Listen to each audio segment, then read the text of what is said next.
வணக்கம் மக்களே, welcome to my channel கதை பேசும் நிலா. இன்னைக்கு நீங்க கேட்க போற கதை நிழலாய் வந்தவன், குரல் லாவண்யா யுவராஜ். என்ன மக்களே, கதை கேட்க போலாமா? அத்தியாயம் 2. 6 மாதங்களுக்கு முன்பு. அந்த நாளும் ஒரு சாதாரண நாளாகவே தொடங்கியது. சென்னை நகரம் வழக்கம் போல் பரபரப்பாக இருந்தது. சாலைகளில் வாகனங்கள் வரிசையாக சென்று கொண்டிருந்தன. அலுவலகத்திற்கு செல்லும் மக்கள் அவசரமாக ஓடிக்கொண்டிருந்தனர். அந்த கூட்டத்திற்குள் தன்னுடைய உலகத்தை பற்றிய கவலைப்பட்டு கொண்டு வேகமாக நடந்து கொண்டிருந்தாள் நிலா. வயது 23. அவள் கையில் ஒரு காஃபி கப், மற்றொரு கையில் சில ஃபைல்ஸ். அவளுடைய கவனம் முழுவதும் அந்த ஃபைல்ஸ் மேல் தான் இருந்தது. அதனால் தன்னுடைய எதிரே ஒருவர் வருவதை கூட அவள் கவனிக்கவில்லை. அடுத்த நொடி, ஐயோ!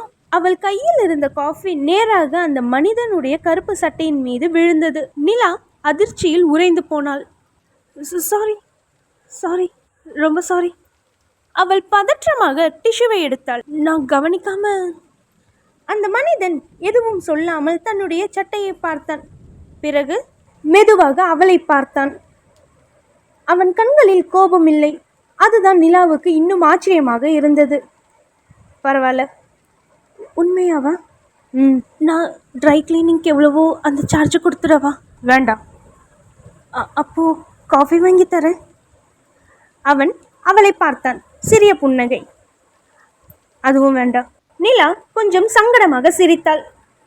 அப்படின்னா இன்னொரு தடவை சாரி. அவன் தலையை அசைத்துவிட்டு அங்கிருந்து நடந்து சென்றான்.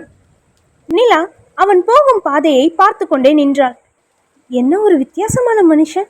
அவளுக்கு தெரியவில்லை, அவள் இப்போது சந்தித்த அந்த மனிதன் இன்னும் சில நாட்களில் அவளுடைய வாழ்க்கையின் மிக முக்கியமான மனிதனாக மாறப்போகின்றான் என்று.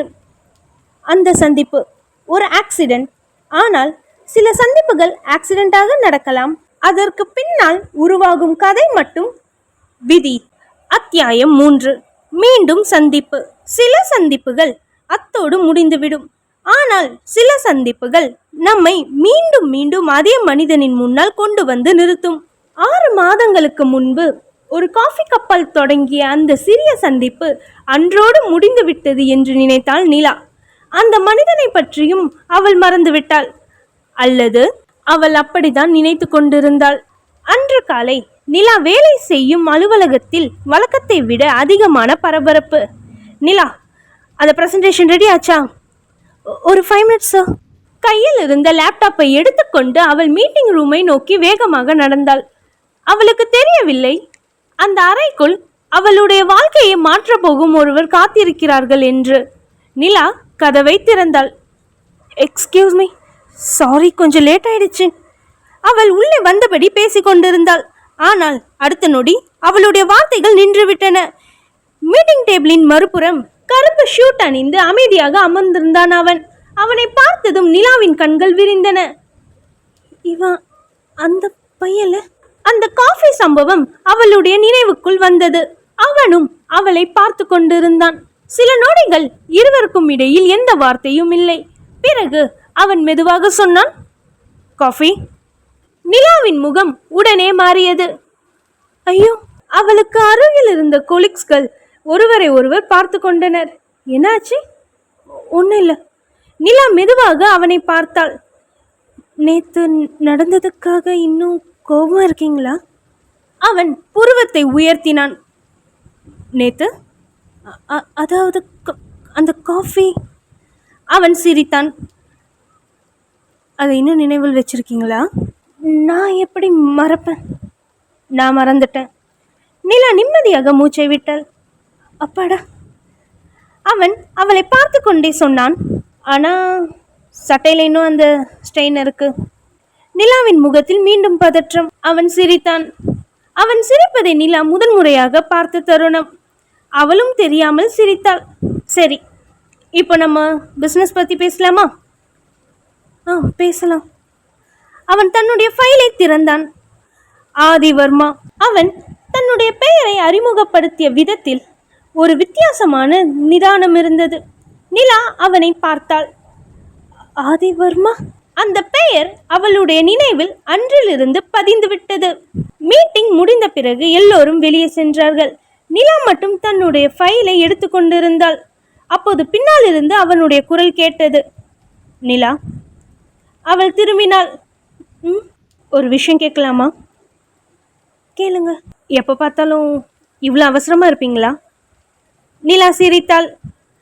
என்ன பண்ணுறது, லைஃப்பில் எல்லாமே டெட்லைன் தானே. ஆதி சில நொடிகள் அவளை பார்த்தான். சில விஷயங்களுக்கு டெட்லைன் இருக்காது. என்ன மாதிரி? சில சந்திப்புகளுக்கு. அவன் சொல்லிவிட்டு அங்கிருந்து நடந்து சென்றான். நிலா அவன் போவதை பார்த்து கொண்டிருந்தாள். ஆதியின் முகத்தில் இருந்த அந்த சிறிய புன்னகை மறைந்தது. அவனுடைய அந்த வார்த்தையின் அர்த்தம் அவளுக்கு புரியவில்லை. ஆனால் அவளுக்கு தெரியாமல் அவனுடைய வாழ்க்கைக்குள் அவள் ஏற்கனவே ஒரு சிறிய இடத்தை பிடித்து விட்டாள்.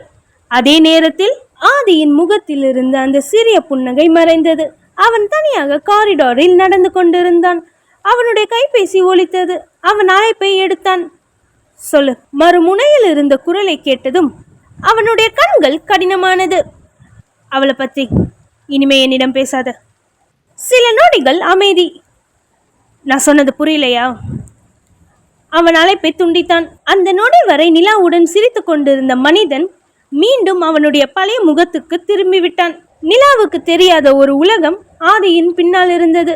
அந்த உலகம் விரைவில் அவளுடைய வாழ்க்கையையும் தொடப்போகிறது. அந்த சந்திப்பு ஒரு சாதாரண மீட்டிங் இல்ல. அது ஒரு காதலின் தொடக்கமா அல்லது ஒரு ஆபத்தின் தொடக்கமா? அதற்கான பதில் அடுத்த அத்தியாயத்தில் நிழலாய் வந்தவன் தொடரும். இந்த கதையை நீங்க ரசித்திருந்தால் மறக்காம உங்க ஆதரவை தெரியுங்கள். அடுத்த அத்தியாயத்தில் மீண்டும் சந்திப்போம். அதுவரை நிழலாய் வந்தவன் உங்களோடு இருக்கட்டும்.